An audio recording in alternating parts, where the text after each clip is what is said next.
Hey, we normally get to see you in Tuscaloosa. Thanks for joining us here in the office today. I know it's Alabama's bye week. You got the chance to talk to Nick Saban at the quarterback club earlier this morning. We're 8 weeks into the college football season, heading into week 9. Alabama obviously gets the week off.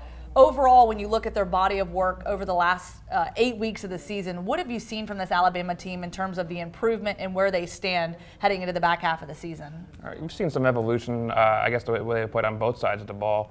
Defensively, I think there was some real questions coming out of the first week with the injuries, the linebackers, 4 guys being out, and you could see some issues coming in that second and third week. But getting Rashaan Evans back has been huge.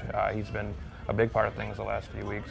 Anthony Jennings definitely at outside linebacker has been a big issue. So I think defensively they've come together. They're putting up numbers that what they had in the past. The offenses they've been playing haven't been maybe up to that standard, but defense is stepping up. Offensively, you're seeing different things in the passing game. They're moving more hurry up. I wrote about that yesterday on AL.com. Effectively using the hurry up offense. Jalen Hurts he's had his moments. There's still some issues in the downfield passing game, but I think for the most part, there isn't too much room for too many complaints when they're 8-0 right now, and really nobody's really challenged them. What do you take from Nick Saban's comments? I know that's been a big theme the last few weeks in terms of the complacency. That's something he always preaches. He makes the rat poison comments, something that we, I guess, say that is more in terms of pushed at his team, not so much the media. But do you think there is a level of complacency setting in on this team? I guess that's the ongoing challenge.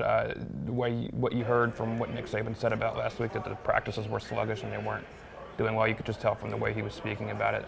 They said they had a come to Jesus meeting. Right. You could tell Wednesday he wasn't happy. You could tell Thursday on the radio show he wasn't happy.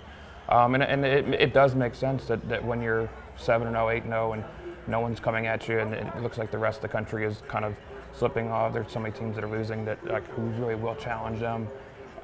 It's easy to let that creep into their minds, and it has happened in the past.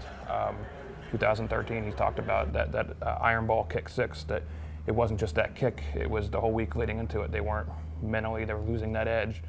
And when he yells at the media, he's yelling at the team to get them going. That's what that's all about, to keep them from feeling comfortable.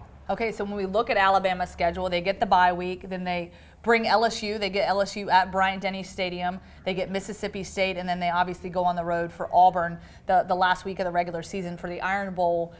You know, Nick Saban saying these are by far going to be their toughest opponents. What do you see in terms of the talent level that these 3 teams are going to bring to the table and push Alabama? That's interesting, because LSU is a team that a few weeks ago people were writing off that they were going to be a disaster in first year under Coach Orgeron, but won 3 straight, beat Auburn in that huge game. I think that was tremendous for what they do. The fact they have Darius Geis back at running back, dynamic player, though that's been kind of an issue. They've brought a dynamic running back to Alabama in the last few seasons that didn't go well. But Mississippi State is a team that beat LSU, that just beat Kentucky pretty badly. So they're a team that can rise up, and Auburn really is a team that's still, the game is still to watch. They're still a team that when their offense is working, they can do the things that can bother Alabama's defense. So, maybe not the mother of all Iron Bowls, part 2, but if they both continue on the path they're headed, it could be an interesting game.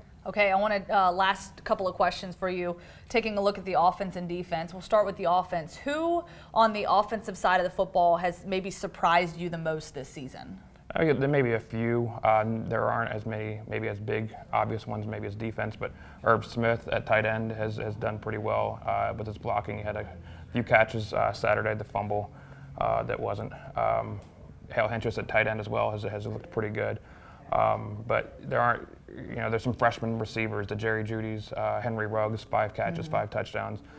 They've kind of spread it around a little bit outside of the Calvin Ridley factor in the passing game. So a lot of smaller parts there.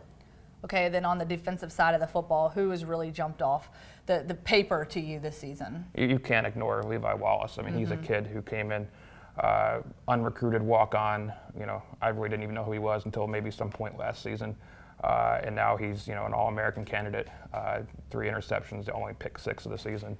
He's really come on, and he's a senior that no one would have ever given him a chance at this point. So without a doubt, Levi Wallace. Yeah, he's got an incredible story. And as you heard earlier, Michael Casagrande, several stories, always churning them out on the Alabama beat. So for all those updates, you can visit us on AL.com.